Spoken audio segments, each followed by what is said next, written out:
Let's talk about the most underrated college football team in every conference, starting with the SEC, where, yes, I think it's the Alabama Crimson Tide. I think people are sleeping on Kalen DeBoer in year two with Ryan Grubb back in his staff. I think they're going to be a national title contender. I think they'll be right in that picture till the very end. I'd be surprised if they don't make the national title game. I think they're very underrated right now.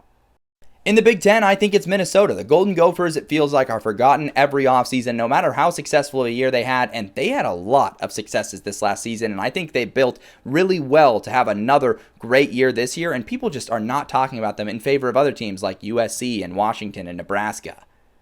In the Big 12, it's got to be Houston. I think Willie Fritz and the Cougars are also one of the most slept-on teams in the country. Bringing in Connor Wegman and a lot of the portal moves that they were able to make this last offseason were completely overlooked, and I'm loving what Houston's building.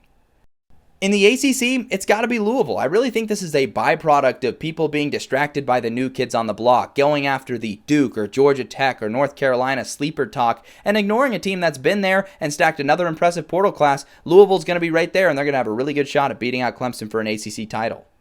In the group of five, I think UTSA is being very slept on in the American Conference. I think it's taken a couple of years for them to adjust to the new conference landscape, but I really think this could be a year where they make a run. In the CUSA, Louisiana Tech won some nice games and competed in some tough games toward the end of the season, and I think they could legitimately win a CUSA title this year. Akron is being completely overlooked as a team that's just going to drift back into the cellar into the MAC, but if you were paying attention late last season, they were figuring some stuff out.